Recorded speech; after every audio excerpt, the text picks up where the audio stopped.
first directive is the Packaged Retail Investment Product Directive. I'm not going to go back into what this stands for, but I would tell you the following. As much as we, Efama, have been strong advocate for many years to move on this directive, we are somewhat disappointed by the move of the European Commission, and this is where you see the lobby of all the other financial sector in full swing. In other words, the insurance world has managed to extract itself from the packaged retail investment product, at least on what we believe are probably the most important part of the directive, in other words, the distribution mechanism. So what we're going to end up with is a situation where the packaged retail investment product, which is going to be an horizontal directive, will be only covering disclosure of information at the point of sale for all packaged retail investment product, but is going to leave the circumstances under which we are selling those products in the Insurance Mediation Directive for insurance products and in the MiFID II directive, which is going to be one of the points I'm going to be referring to for all securities-related product. Now, that is a setback because we believe that for our clients, and very often because of tax circumstances, we are competing in most cases with insurance product when it comes to raising the savings of those retail clients, and hence the desire that we had that everything will be treated at the same level. So PRIP is good news, but PRIP unfortunately only goes halfway through what we had originally anticipated and what we had wished for with the European Commission. The second proposed directive is another complex piece of legislation, and in fact, I'm going to say it's a dangerous piece of legislation where we need to be particularly acutely aware of what is at risk.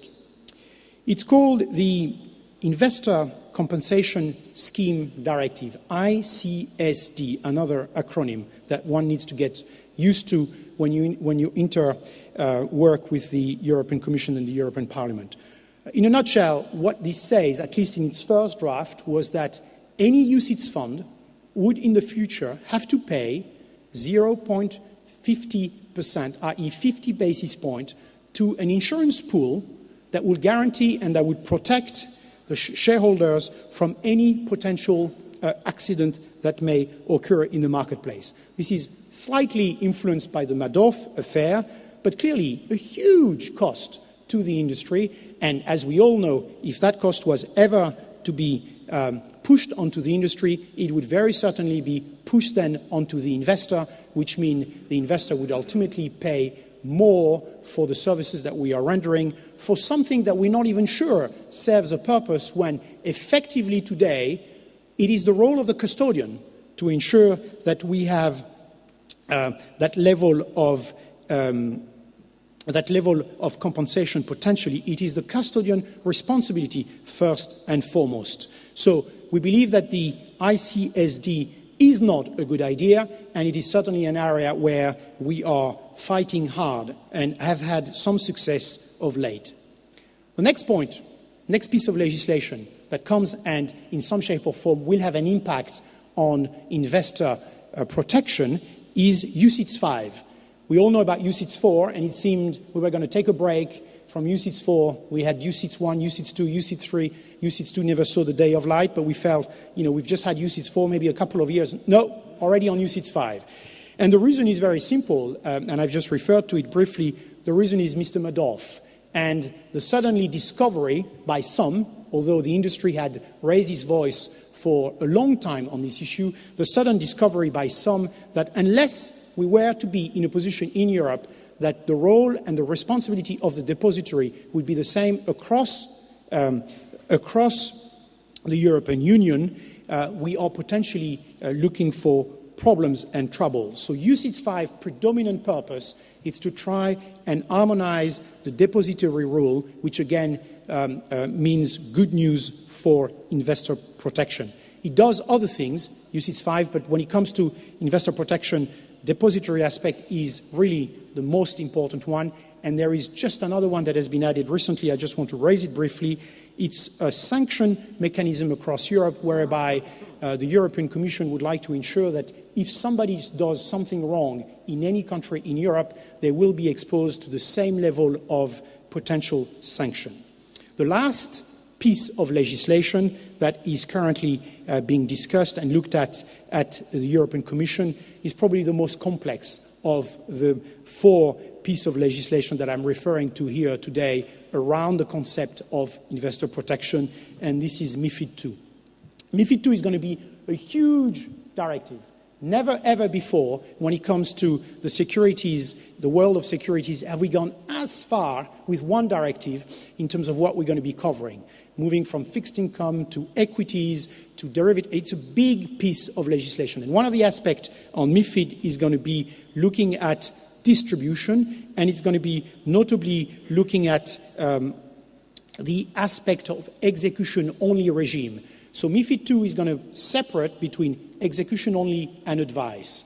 And the very important point that you all need to be aware, and I'm not going to go into much more details when it comes to MiFID II and this notion of execution-only. In other words, you may have clients that are going to come and work with a distributor only on the basis of an execution-only relationship, is that there is a risk that the European Commission gets into a situation where we're going to differentiate between complex UCITS and non-complex UCITS. That is, of course, something we are fundamentally against. We believe that the investment rules, the eligible assets directive for UCITS are the same.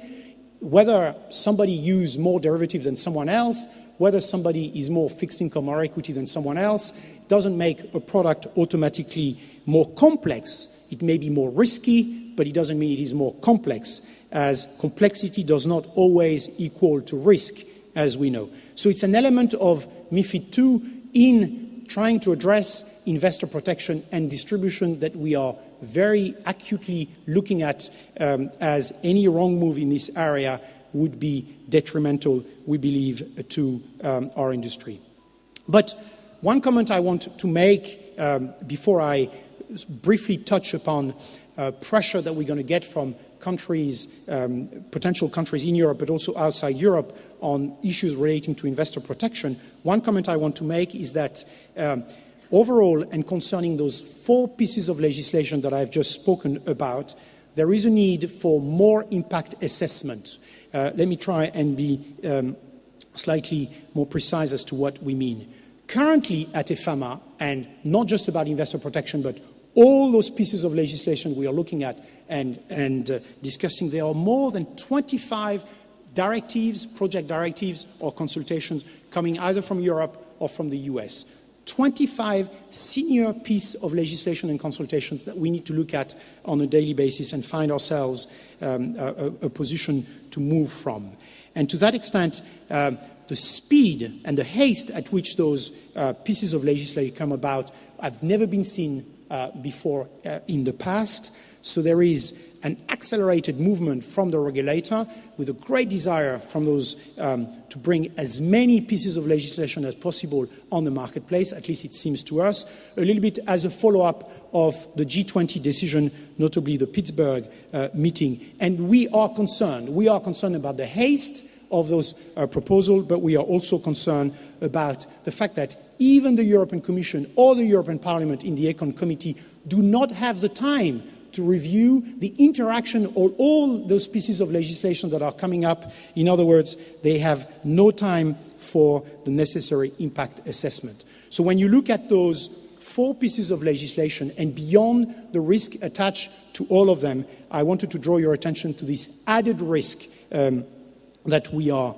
seeing. But as I said, in the upcoming regulation and expected challenges, we also need to keep an eye as to what's happening already in a couple of countries in Europe, as well as potentially outside Europe, notably in the context, again, of the G20. We know that our politicians and regulators may also be influenced by what happens in some of those countries. You are probably, many of you, well aware of the UK Retail Distribution Review. It is a far-changing piece of legislation when it comes to distribution in the UK, and I was one of many until somewhat recently to say, as long as it remains in the UK, we all know that the UK is not in Europe, if you see what I mean. So as long as it remains in the UK, we shouldn't be too challenged by this piece of regulation, which is fundamentally going to forbid the payment of commissions by fund provider to the distributors. But of course, life is never simple, and what we have seen recently is the Dutch regulator, i.e. in the Netherlands, are going to be moving exactly in the same direction as the UK. And when you talk about the Dutch regulator, you probably also know that the new chairman, the recently elected chairman of ESMA, the new regulatory body that has been created, is Dutch and used to work for the Dutch regulator. Therefore, the risk that we see a pressure coming up in Europe, which is going to try and distance payment of commission to distributors, is high. And I am of the view, as many others, that this specific approach to resolving the issue of investor protection may not be the most optimum. In fact, I think it may end up being counterproductive. So keeping an eye on what's happening is extremely important, and the influence that we will be faced with. And just to finish, again, to try and continue on this relative critical analysis that I've wanted to share with you today, it's the need for strengthened supervision. I believe, many of us believe, that overall supervision needs to be strengthened. So far, most authorities, not just in Europe, also in the US to that extent, have concentrated their activities on regulation, but not on supervision. But ladies and gentlemen, introducing more and more complex rules will not do much good to the industry. The best example put forward by many is that the map of supervisory inefficiency covers almost exactly the map of banking failure during the financial crisis. So what we are saying is there must be a limit as to how much new pieces of regulations are being brought to the table. What we require are supervisors that are more effective than what they may have been in the past, and certainly supervisors that have a better understanding of the way in which our business operates.